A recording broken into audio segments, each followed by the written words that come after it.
Summit's happening. That's right. Summit's happening March 31st, 2026. That Wedding Videographer Summit is back. We are back and we cannot wait to bring you all to Glasgow on the 31st of March 2026 to come and see the likes of Justin Porter Media, the Linskys, Becky Kinross from Films About Love, and Ben Journey from the Make Better Wedding Films podcast. If you were at our summit last year, you know it was an absolute blast. We had so much fun. We had speaker talks. We had industry pros helping people out with their businesses. We had Lumix there giving you hands-on experience with their new set of cameras. We had prizes, so many prizes. So if you want to join us at That Wedding Videographer Summit 2026, all you have to do is go to our website, twvp.co.uk/summit, and buy your ticket now. We can't wait to see you there. We're going to have so much fun. Jason, Danny, how we doing, buddy? doing all right, although I'm testing whether or not I can actually see. I'm questioning whether I can see. You may, if you're watching this on YouTube, notice that I'm not wearing the glasses that somehow people in the industry have compared me to the guy from Up. When I wear these glasses. I love how when they put that up and you were like, oh, that's definitely you. Hang on like 2 seconds. I was like, no, that's not. That is definitely you, my friend. I mean, I don't look like that. Yeah, I was like, I wasn't convinced, right? But for those on YouTube, it's the guy for Up. It's the guy for Up. I don't know. I mean, I can't see anything with that. So I was sick of glasses. One, because I was just constantly pushing them up my nose and whatnot. And I thought, you know what, I'm gonna try contact lenses for the first time. They are sore initially. I don't know if anyone out there is wearing contact lenses, but I'm determined to make it work. But I just didn't like putting my finger in my eye. Yeah, you have to get used to it. Yeah. But I'm definitely a lot more quicker now. However, today I don't even know if I've done them right, but they are in. Obviously not. They are in because I can't see anything through my glasses. But I'm questioning everything I can see now. So, but this is the future. No more. Maybe it's that sleep deprivation, you know. Oh, that sleep deprivation I'm suffering from with the baby. Yes. Sleep deprivation. Anyway, you'll find out about that conversation in the next podcast. But yeah, trying to think what else has been happening. Well, we launched the Facebook group. We did launch the Facebook group. We did actually, yeah. And thank you to everybody who commented.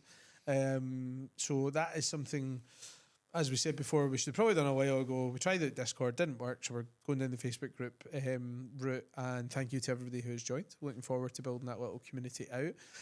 We did have a little competition on there to win Exhibit A and Exhibit B, one of these water bottles branded. And we said we would give 3 away, so we will do that just now because we have done a draw. So the people that came out was Owen, Paul, and Darren. So send us a DM with your address and we will get one of these sent over to you. And if you happen to have the name Owen, Paul, or Darren and you're listening to this podcast and you didn't comment on the Facebook group, don't think we're talking to you. Yeah. Only the people that commented. Only the people that commented. Yeah. You know who you are. DM us your address. We'll get these straight out to you as well. Don't worry, Rue. We are going to sort you out as well because I know you said you were missing it. You clearly didn't listen to the podcast to the bit after that where we said we were going to give you one anyway. We're going to send you one too. Yeah. So. Boy, he commented. He commented. But he said, like, oh, I need one of them. Oh, yeah. You're getting one, mate. Yeah, you're getting one anyway. So, yeah, we will get them sent over to you. Just send your address and we'll get that posted out to you. And send us a little, tag us in a little story when you get it. Yeah.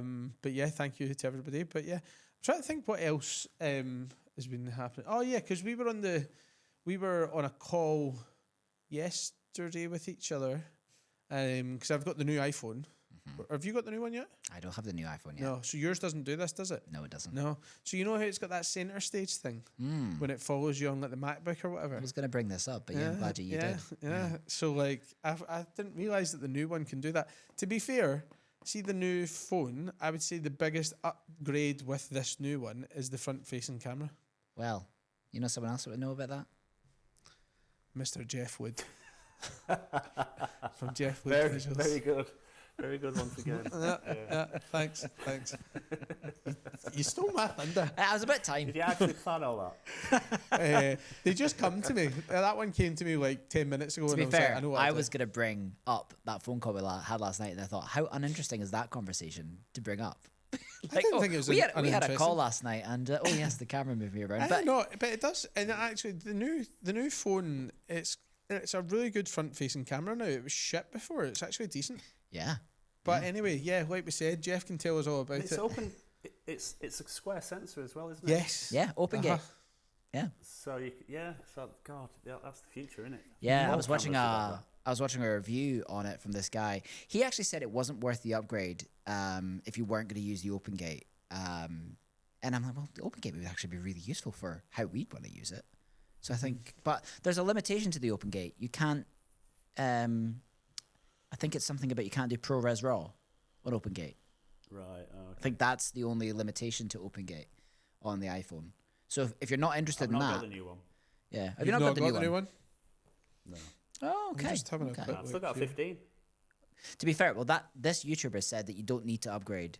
It's actually from the 15, you're fine, unless you wanted to use the ProRes. So, no, not the ProRes, the open gate. I just realised you get it with spending an so much money. external brakes SSD. on. So we'll get to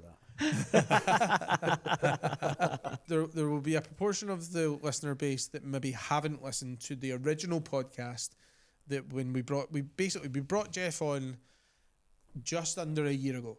It was on December 19th, and we were talking about it because it was in our old setup when we were at the other side of the room and we had that canvas behind us. And the reason we brought Jeff on at the time, because Jeff, has been, you've been shooting weddings for a number of years now. You've mentored a lot of people. Your work is stellar. You've shot some incredible weddings over the years, but you had decided that a year ago was the right time or just over a year ago was the right time to start filming weddings solely on an iPhone instead of a camera, because you felt like that the technology had got to a point where you felt it was now viable. And there was obviously, we talked about on that podcast how there was lots of benefits of, moving over to an iPhone instead of using cameras. And it was a really interesting conversation. It sparked a lot of debate, I think, among the gearheads of the filmmaking community. But it was a really interesting conversation. If you've not listened to that podcast, go back and maybe even stop this podcast, go back and listen to that one, and then come back to this one. But we said to you at the time that we would get you back on about a year down the line to find out what your thoughts were after having a proper go at it.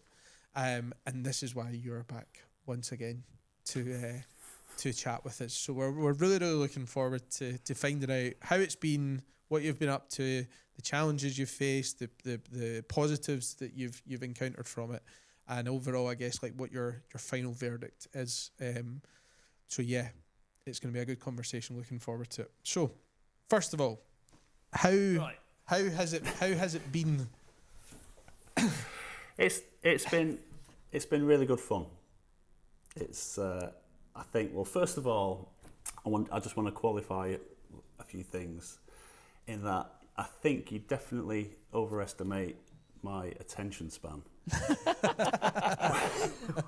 You're talking as if like I can take on an experiment like that and make it last a year.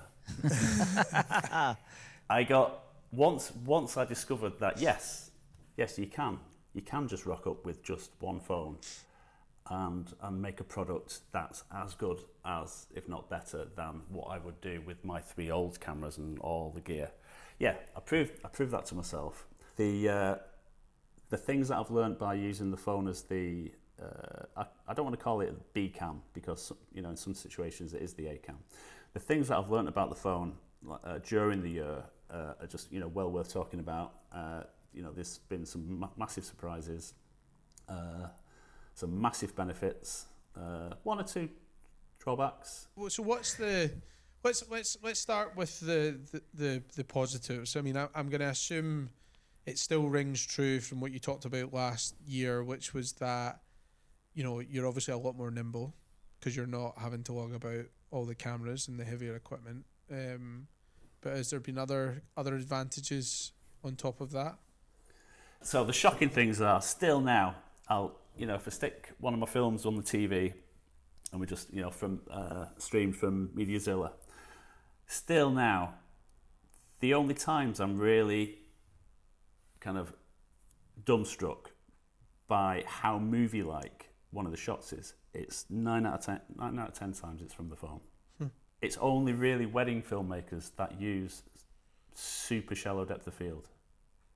And as soon as you chuck a few kind of f8 shots in there, or f5.6 f8 shots when they're needed, you kind of notice them, and it just looks more professional. It just looks more film-like. That and the level of detail. I mean, we talked about this, the sharpness, the level of detail on the phone. I think it survives more compression generations. So by the time it's, you've compressed it on export, and then you've compressed it, uploaded it to MediaZilla, they've made a compressed version, and then it gets, beamed to your telly. And after all those generations of compression, something that would have looked, amazing on your while you're editing is kind of lost a bit. You see a wide shot, mainly a wide shot, because I use it mainly for mediums and wides, and I'll be like, that is incredible. Yeah. That the room looks amazing. You can see, it's not infinite depth of field. There is a slightly pleasing kind of like sort of drop off, background separation, but you can still see all the people's faces. Say it's a room during the speeches, and it just looks better than any wide angle lens I've had on anybody. Let's talk about backlog. Woo! Editing piles up fast and is overwhelming. That's why we use brideandgroom.video, a wedding editing company that delivers stunning wedding films faster without compromising on quality. If you're looking for an editor that's going to match your unique style so it feels like you've made them, you've found them. Use code TWVP75 at checkout to get £75 off your first order and try out their service. Clear your backlog and grow your business. Try brideandgroom.video today. Hasta la vista, backlog. But I think we're reaching the stage that shallow depth of field is to wedding videography that slidey shots used to be. Yeah. And super slow motion with all the noise killed. That just screamed wedding video like 10, 15 years ago. And then it was like everything was a slide shot, so you felt like you were watching the wedding on a skateboard. Yeah. But I think we've reached the stage where the viewer's eye is fed up of this, at 1.2 imagery all the time. And I think it's going to scream wedding video when you see it, because you don't see it anywhere else. Yeah, it's true. It's definitely true. unique to us. It's true. So obviously you spoke about using iPhone and the Pro cameras as well. How are you differentiating what you're using then? Or are you using both in the same instances to compare? I'm using both in the same shoot, depending on what I need at the time. Right. So in general, I'll be running and gunning on an anamorphic 50mm on the A9 III with just my phone in my phone's in my pocket, whatever I'm doing. So any kind of gimbal shot opportunities I can shoot on the phone. Whereas in the olden days, I used to have a gimbal with a 18mm lens like stuck on a body on it, dangling off my belt. Yeah. Because I always liked movement. I've always, when it's needed. And now it's just I've just got the body slung over my shoulder doing run and gun. I've got my phone in my pocket. Like for example, I'm shooting groom preps, and then they all start walking out into the streets, like some beautiful Italian streets, and it's just now I can just whack the phone out, put it on sport mode, 13mm, and just get the shot. Yeah, so you don't even need like a gimbal for your phone. Like it can handle that. Just literally just the phone out my pocket. Yeah, it is. So, It's incredible. As long as you're in log, sport mode, 13mm looks nice. If it starts to get a bit dusky, you've got to switch to 24mm. So I got caught out recently, actually, when it kind of looked bright. So I did these fake gimbal shots with the phone, and then there's noise. So I had to get some decent denoising software just to sort that out. Yeah. But it was a lesson learned. I should really have used the 24mm or the 24mm with an anamorphic lens on the phone. But then you've got to get the rig and the anamorphic lens. Yeah. And then because anamorphic lenses don't cope with in-camera stabilization, then you've got to get a gimbal. Yeah. So I still do that from time to time. But interestingly, sometimes I'll be like for this shoot I've just mentioned, you know, guys getting ready on the roof of this really nice place in Italy, and it's pretty tight, and all I had was literally my phone in my pocket and my Sony with the 50mm on, and I was kicking myself because I just thought this situation would be perfect for just, you know, the phone with the lens on it. So that, you know, this. So Oh yeah, I remember that setup. Yeah. don't need the light, don't need that. Wouldn't have the ND filter on there. I'd have the 58mm. So wouldn't even need that because all that does is charge it. So I could have just rocked up with just that, and it would have been better because it's an easier situation when there's like, you know, 6 to 8 groomsmen all having banter and all like you know, you're all squished together in one situation. It's an easier situation to shoot on this. Yeah. Just to hold it out there, just look at the screen. You know, instead of holding it up there and kind of like feeling kind of hemmed in and like you're going to hit someone. Yeah. Because I've shot quite a few kind of like groom preps and bride preps just on the phone, and there's an experience about it that's more personal. Yeah. You know, you're getting more involved in the conversations, and they're opening up more because, you know, there isn't kind of like, you're not sort of hiding behind this big lens. Yeah, we actually just had a conversation with someone that's going to be coming out the week after this, and it was about, you know, watching their films and feeling a little bit more close to the action rather than someone on the outside looking in. Immersive, yeah. And it was a case of, you know, the advice was, you know, not to give it all away, but you know, worry less about what you're using and be in the moment. And I think, you know, that sort of speaks to that. And I can't imagine just holding a phone that actually looked like a camera, like that one. Like just going in with a phone would feel really quite naked, but holding something like that that's got a rig to it as well, that would just feel so much more. Yeah, I could be right in anywhere I wanted to be. Mm-hmm. Yeah, I mean it's handy that, you know, you can just hold it down like that and just glance down at the screen. Yeah, and then, you know, say you want to get a wider shot, you know, with the view in the background, you just whack that up. Yeah, and just stick it on the 13mm and get that shot, and then whack it back down and do the rest. What case? What there's case something really is that? nice about. Sorry. What case is that you've got on the phone? That's Tilta Kronos. The Tilta Kronos. I'll say this just now to anyone who's listening to this podcast: go to YouTube and watch this instead, because you're going to get way more out of it. What Jeff is showing us is his rig and everything. It is like, I don't know how much research anyone's done into iPhone rigs and stuff, but this stuff just looks great. It just gets me so excited about the prospect of using something like that. I love it. It's ironic actually, because my initial motivation for you know, experimenting with it, shooting on an iPhone, was because I was fed up of everyone being tech orientated and gear orientated, and I thought, well, let's get rid of that. Just think about the filmmaking aspect of it. But ironically, I've become more tech. You went the other way. Because I saw all this shit and I was like, oh, that's cool, I want that and I want this. I guess though, it's obviously, you've said it might be through boredom or not, but and your love of you know, these the other lenses you wanted, but I guess I sort of was hoping at the end of this year that you'd have been like, okay, I'm in it. I'm so involved. I'm so obsessed with, like, I want more phones, you know. Yeah. But again, obviously, you know, it's not through the fact that it's incapable of doing the job, because it quite clearly is. It's just because you've got a scratchy one edge. So, like, yeah. But, I mean, one of two things will happen now going forwards. Either I'll get bored of anamorphic and get rid of the A9, and then I'll just be on phones, or Moment or Beast Grip will release like a 58mm anamorphic lens. Mm-hmm.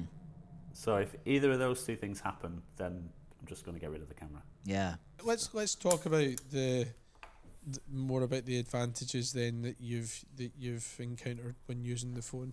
So obviously, like you said there, you know, you feel like you can maybe get more out of the people that you're filming, which I totally understand. It's not a a big camera pointing in somebody's face that makes them kind of like nervous or whatever. They're used to having iPhones in their face. So what else? It's unbelievable how quick it is to teach someone how to shoot with it. So you can imagine, you know, if you need a second shooter and no one's available, you know, you could ask your mum. You know? It's because I've started taking my partner Jane with me on abroad shoots, and it's transformed my experience of my career. You know, I'm not lonely anymore on these shoots, and it's great. And I've gotten so that I'm relying on her shots now, because she's got an eye that I don't have. You know, there'll be a lot of shots where I'll be thinking, God, I wish I'd have thought of that. That's an amazing angle of the reactions to those speeches. You know, that's brilliant. And if I had to give her an actual camera to come and do it, she wouldn't have done it. Yeah. She'd have looked at a camera and said, "Oh, it's not for me. Can you get someone else?" So the fact that I can just give it to her, and the only extra bit on it is a lens. That's it. She knows how to use all the rest of it. She knows how to turn it on. You know. So that's a brilliant advantage, you know. And I'm not sure I wrote this down, but the script, the monitor on it is, I've gotten so used to how amazing the monitor is in any bright sunlight, being able to see perfectly what I need to see. I've gotten so used to that I can't understand when I pick up an actual camera now and I look at it and I'm like, why can't I see anything? It's so like, dark. I thought this A9 III had a better monitor than it's got. You know, it's like as soon as it's kind of daytime-ish, you can't see a thing on that thing. You know, It's also a lot smaller. Like it's totally the screen in the back. I now need to use the Atmos Shinobi 2. Right, yeah. I'm blind to that. Yeah, I mean, I'd be tempted to, if I was forced to use cameras going forwards, I'd use an iPhone as a monitor. Yeah. You know? But, so yeah, got used to that. So how quick it is to, teach, you don't have to teach people. They can just pick it up and start shooting. Things that have kind of surprised me have been the reactions from clients. You know, things like, I was shooting a super posh Jewish wedding in the old War Office, Raffles in London, and it was a very, very intimidating shoot actually, because we were like, the planners wouldn't let us meet the clients up until a certain time, and it was like, okay, now it's 11:30, we can all go together. And we all went together and we were like, have you ever been in Raffles and the old War Office in London? No. It's like, it's pretty grand and intimidating, and I said to Jane as we were walking through, it's like, I feel like we're working for the Lannisters. Anyway, we went in and started doing my thing. You know, we said hello. I started doing my thing with the normal camera, and Jane was kind of like hiding, kind of like in one of the kind of back rooms of the suite, and I did a bit on the camera, and I thought, oh yeah, I fancy doing a bit on the phone now. So I went in with a rig just similar to this. Well, this actual rig, just with with that lens on.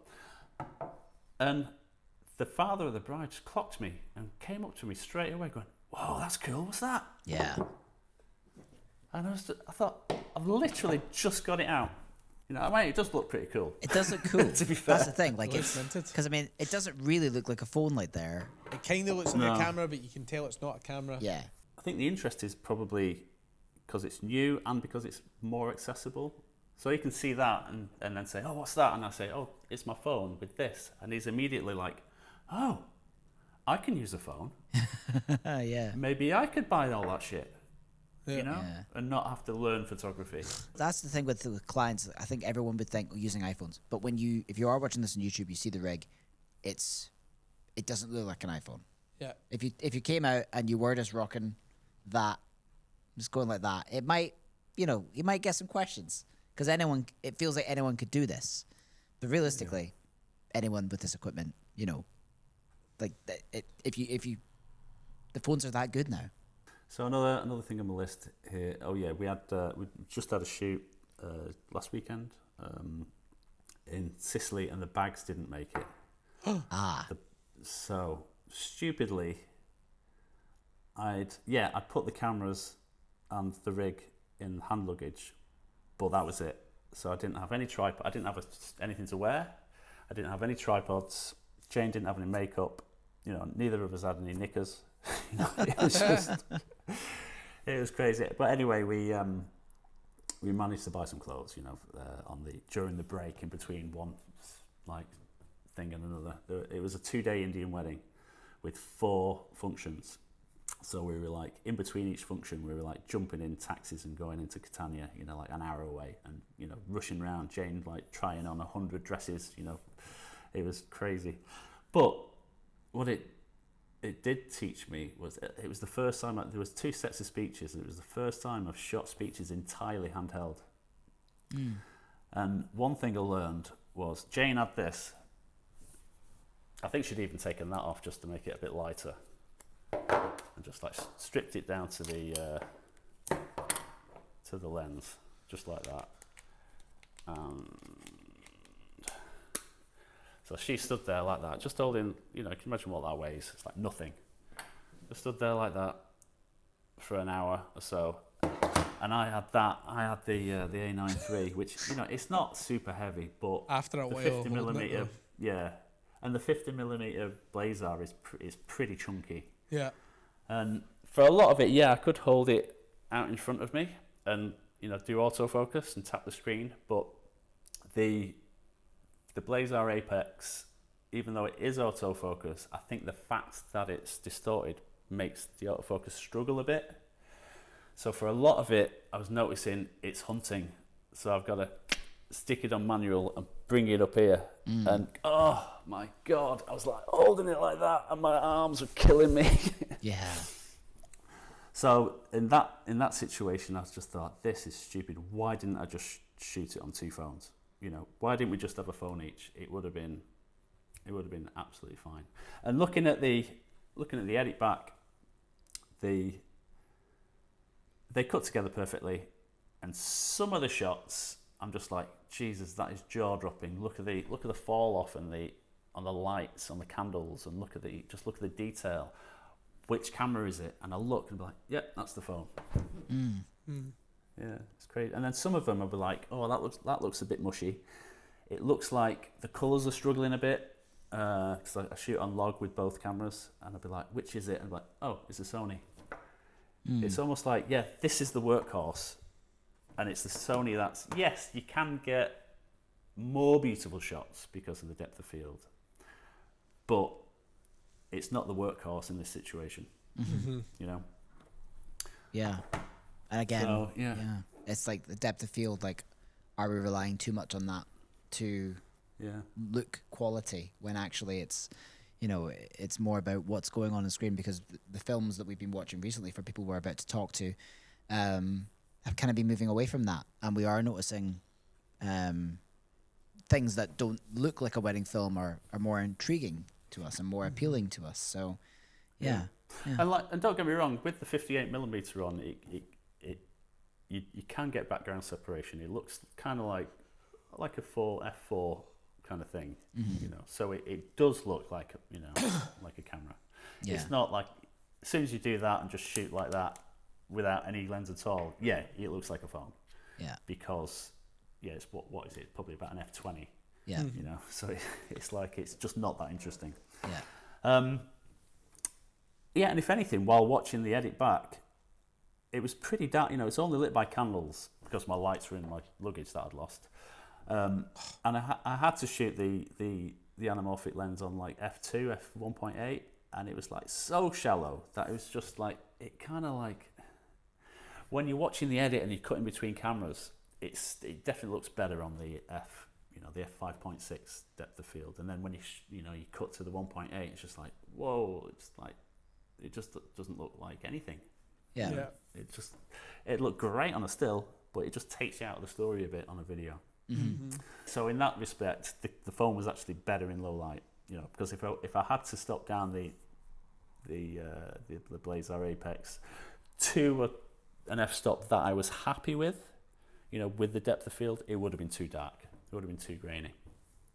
Another thing that shocked me was that shoot in Raffles in London, the old War Office. I was a bit worried about the planner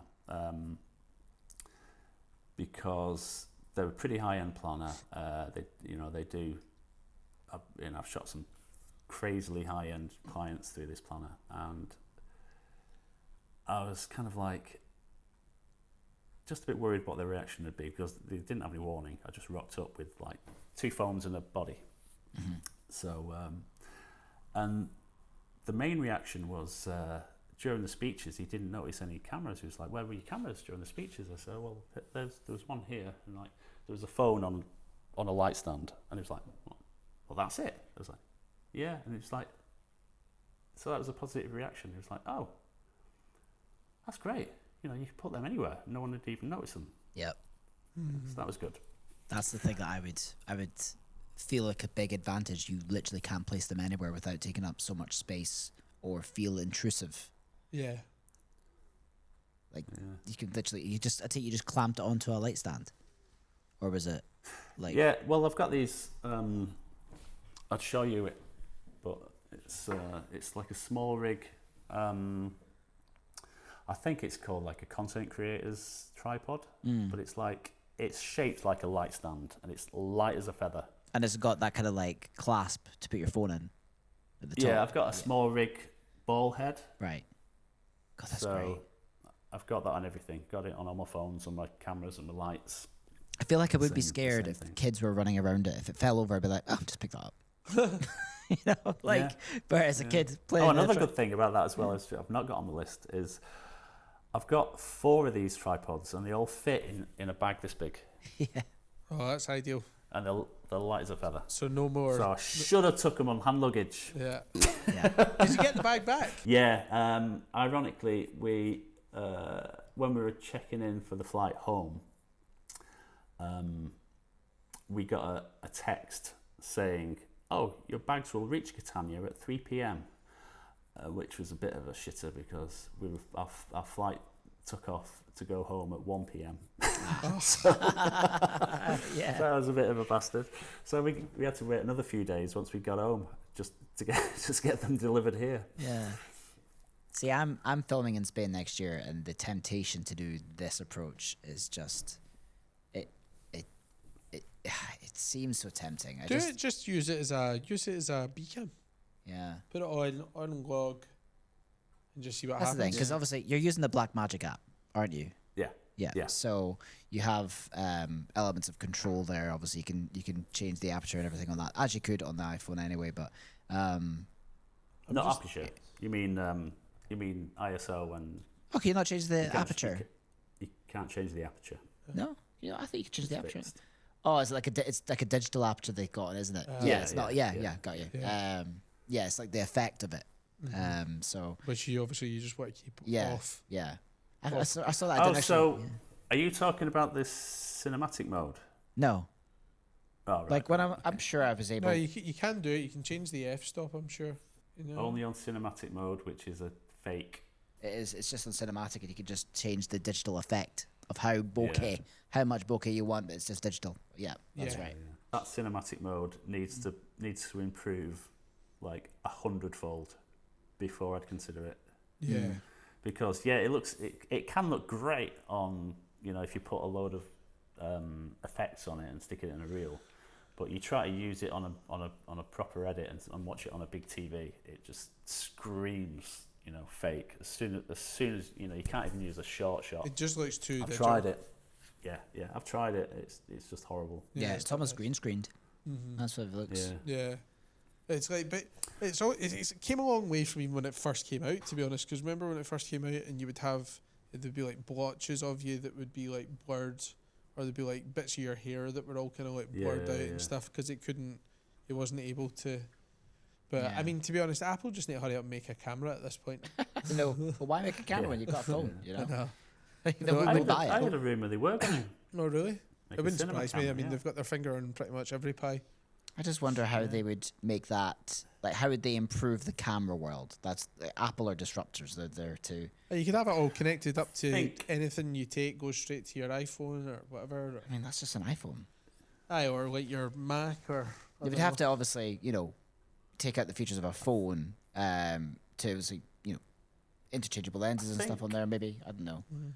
I think I heard, if I remember this rightly, I think I heard rumours of like a 25 stop.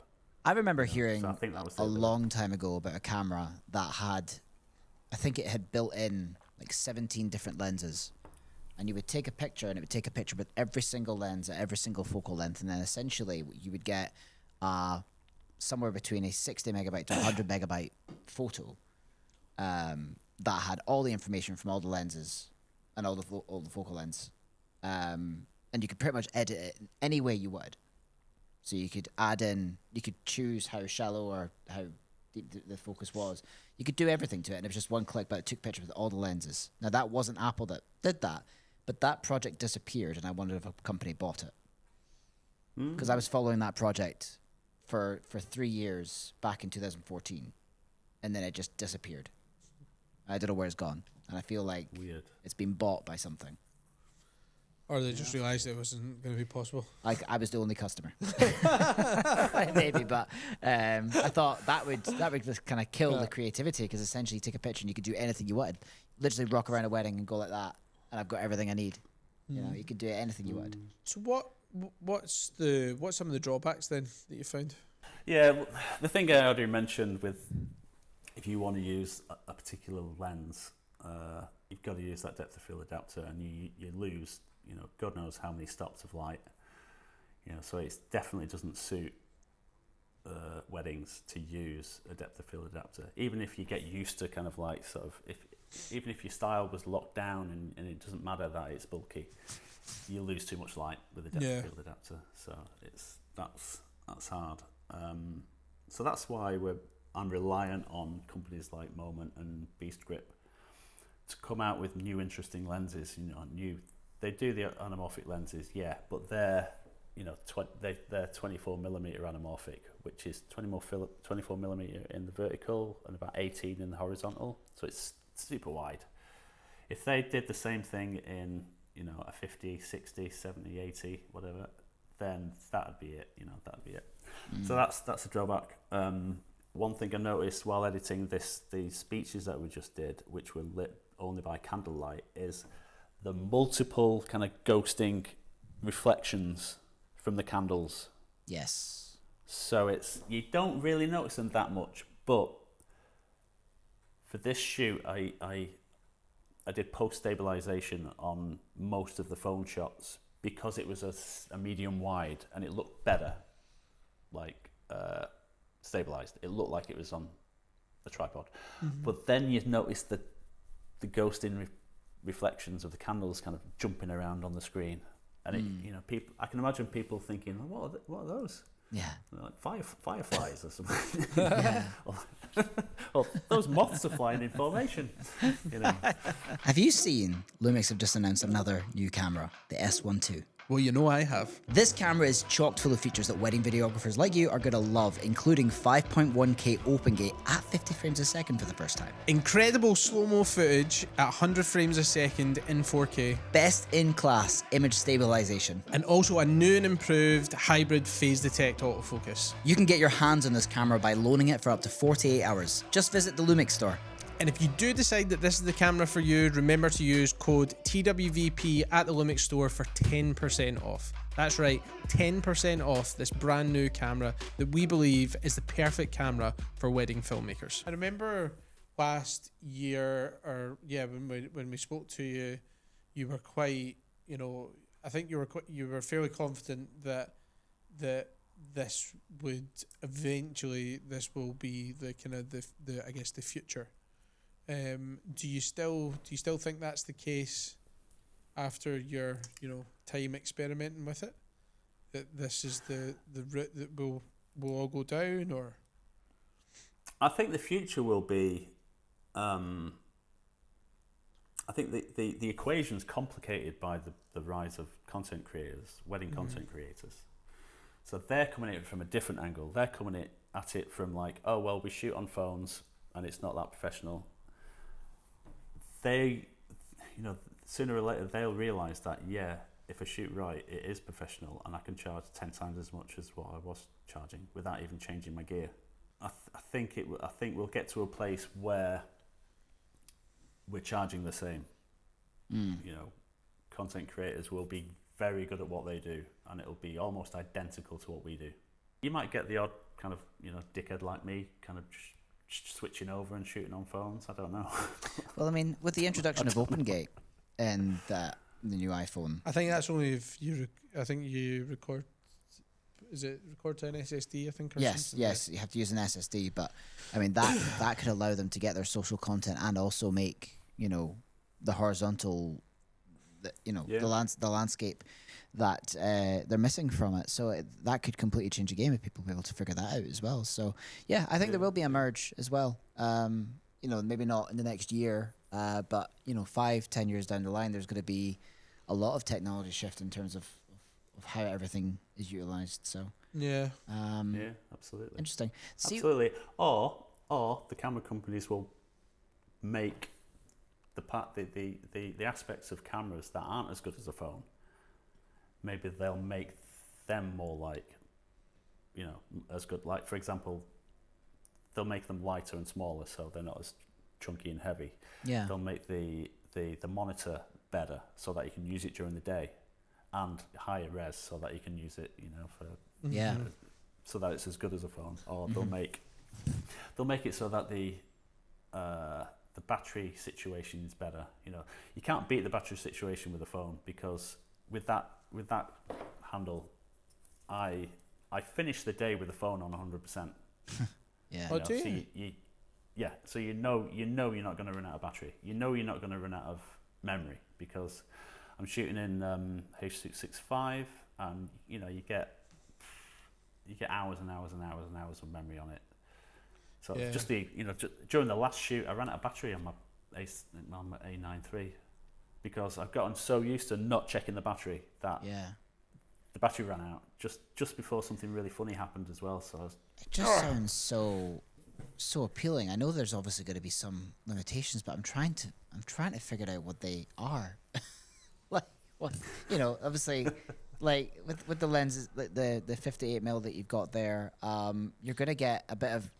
You've got your wide, you've got your 58. That there's so many people that do operate like that already. I guess I've got that as well.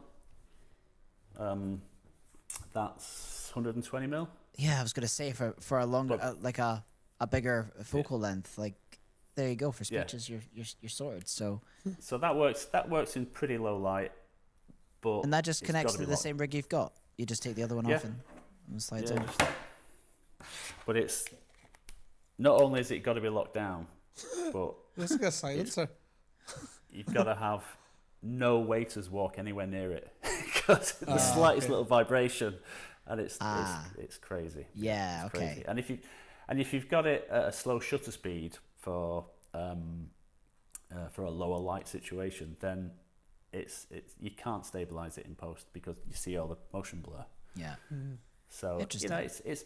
it's been good. I've used it for bride reactions during speeches, Yeah. and it looks just like a camera. It looks amazing. But yeah, any waiter walks anywhere near it, it's fucked. Yeah. You're filming in 4K. Are you editing in 1080? So you've got even more room to play with. I'm editing in 4K. Editing in 4K as well. Okay. Yeah. Now your ability to scale a shot is not just reliant on the resolution. It's not just a mathematical thing. I'd probably scale a shot more than your average guy, because if you're watching a scene and you get by it without it screaming, like low res, then I'll use it. But I can scale phone shots way, way, way more than camera shots. There's I don't know if it's the noise level or what, or whether it's the quality of the log, I don't know. But for this speeches edit I've just edited, I didn't scale a single camera shot because it's really low light. I'm shooting an S-Log3. There's quite a bit of noise. It looked a bit mushy. It's super shallow depth of field. So, maybe the guy speaking, maybe his ear was in focus and his nose wasn't, it's that kind of thing. You can't scale anything. But I could scale the phone stuff 200% easily. So, I guess, final verdict then on it. What say you? Once there are lenses that can compete with that Blazer 50mm, then there's no reason to stick around on full bodies. In other news, though, we do have something pretty exciting coming up. It's on the horizon. We do, and if only there was a really cool acronym that you could make out of it, other than BWOOF. we had the gang round here doing a podcast like just the other day, and we were like, so what's the acronym? And it was like, how about just buff? But it's a W. Oh, buff. And then we all started barking like dogs.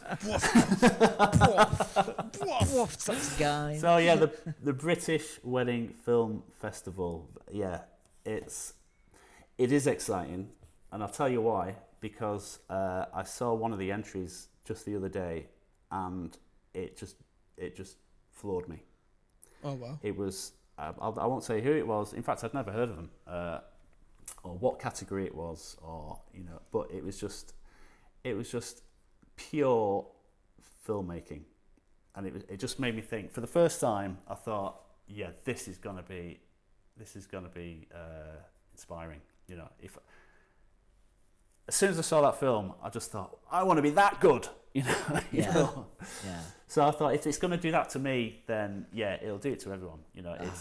If we can, I want to see more entries, because this particular one was just like, yeah, this guy knows how to make films, and if this guy gets a platform and gets viewed more, it'll be so good for the industry as a whole. Yeah. Yeah. Because in my opinion, and it's a bit of a controversial opinion, but I think the golden age was 2016, 17, 18, and I think it's got a bit samey. I think recently, the whole industry.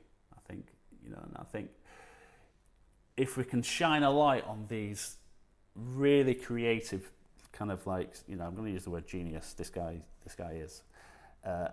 If we can shine a light on that and get people's attention on that, then yeah, it'll elevate the whole industry, and that's why I'm involved. That's the whole idea of doing these awards. Mm-hmm. Yeah. So I think I know for myself, I'm waiting until this month to finalize my decisions on what ones I want to enter. I know there's two that I'm definitely going to be putting in. But for those who aren't aware, the British Wedding Film Festival is happening. It's happening. Well, actually, when is it happening? It's the actual festival is in Manchester Art Gallery on the 9th of February. 9th of February. And to get in with a chance of winning that, you have to enter and submit your film by the 1st of December. Is that correct? 1st of December, yeah, not long now. That's like less than 3 weeks as time of recording. So this episode will be going live on Thursday. Getting it out. Yeah, this episode's going live on Thursday, and you will have I think just shy of 3 weeks from that point. So if you've had some films that you've completed this year that about you're really proud of, 2.5 weeks from probably it'll be about 2.5 weeks from the point that this podcast goes out. So right, yeah. And if you've done an epic film, that's get uploaded. Just move it up the queue. Just get it done. And here's the thing, right? There's no list of entries. We're not going to say, hey, so you've got nothing to lose, nothing to be afraid of. You can keep it secret that you've entered. Yeah. It's 30 quid a film, so you can enter 5 films into one category. You can enter one film into 5 categories. However many you want. And you can keep it a secret, and no one even needs to know that you've entered, because I'd be terrified of entering. I'd be absolutely terrified. Yeah. I'd be like, no way, because it's just so exposing. I think that's it. Everyone knows how good this industry is, has been and is becoming. It's only getting better as more and more people join the industry and push everyone up. But so a lot of people might think, oh, maybe there's no point in entering because maybe I'm not that good. But there's so many different categories that you are judging on, which means it's much more open. So what advice would you give to someone who is thinking that I might not be good enough to enter. There's probably no point in entering. Like, what advice would you give to them? Well, like you say, there's lots of categories. So usually with any kind of competition, there's kind of like the best in the country category, and that's it. So it's a bit of a kind of like tall order, isn't it, to think like, oh yeah, I am the best in the country. But you might notice a gap in the general skill set of the industry that you've filled. Maybe you're shit up with sound design. Yeah, I happen to. I think there's not that many entries into the sound design category. So things like that, more obscure categories that you think you're a specialist at, get it entered. You probably win. Yeah. So there are, what are there? Were there 20? I think there are 20 categories. Yeah. So some people are amazing at kind of a pre-wedding film because they've got a brilliant mind when it comes to storyboarding and storytelling, but then their wedding films, might not be the best in the country. People like that should enter. So there's a category for everyone. Yeah. And it's it's cheap as chips to enter. So Yeah. you might as well. So the deadline's 1st of December. There's no deadline for buying tickets for the festival, but they might sell out. Who knows? Yeah. I'll leave it at that. No, definitely. I mean, and also it's going to be another chance for us all to kind of like try and come together, network, and it's going to be a good do. We're spending every single penny back on on the do. I happen to know that the awards, the actual trophies themselves, cost quite a lot of money. We're talking thousands Amazing. just for the trophies, because that was the stipulation, that we wanted the trophy to be the bollocks. We wanted someone to be like, Jesus, I can't believe I've won this. This is it's gorgeous. I'm not sure if I'm allowed to describe it, but it's gorgeous and it's in keeping with the brand. It just looks amazing. Oh, amazing. I think we're going to reveal them soon, actually. Yeah, I can't wait for this. It's going to be such a good night. Like, what a great way to celebrate the industry and everyone that's bringing it up. So, yeah. definitely need to go and upload your films, and hopefully we will see you there in February, because Jason and I will be going.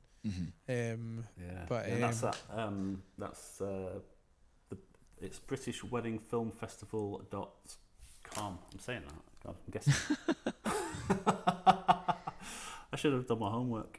I think it Yes, I think it is, .com. .com, yeah. Yeah, so head on over to there, and then enter, upload your films, and who knows, you could be walking away with one of those very heavy, I'm assuming, trophies that have been sorted by you guys. But no, can't wait to see it all come to life. And I think because I know it's been a lot of hard work from all of yous involved, just pulling it all together. But I know, like, from speaking to Joss and Pete and Laura at Coda just there, that they are super excited about it. So just can't wait for the energy to be brought, and like Jay said, just to celebrate this side of our niche in the wedding industry. I'm looking forward to the fact that we're making it an Oscars vibe, I think, is just gonna make the difference. Yeah, definitely. Just picture it, like, sort of, and the nominees, the shortlist for this category. And like a little clip from each one. And that's what award shows needed. It's gonna be so good.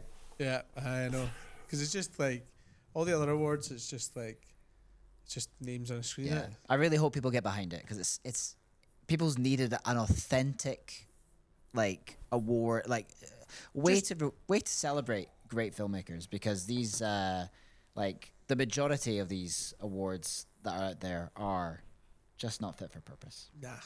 So it's good that you and the team are putting the effort into to do it, and I really hope people get behind it. Yeah. Thank you. Thank you Do so it. much. Jeff, thank you so Been much great for to coming see you back on. guys. Yeah, you too, mate. I'm looking forward to seeing you in February. And we can catch up in real life this time. But yeah, I think we'll wrap that up. We'll not ask you what your biggest balls up was, because we asked you that before. Yeah. But I can't wait to get my hands on that rig in February. Bring that rig with you. Yeah, to please those bring award that shows. so we can have a wee play about with it. I want to hold it. Just to, I don't know, I'm curious. I'm curious. And I don't really want to go and buy it. I mean, I could always send it back to Amazon, I guess. I mean, that's true. Yeah. That's true. Anyway, we digress. I've been Danny. I've been Jace. I've been Jeff. See you next week. See you next week. And remember, yes.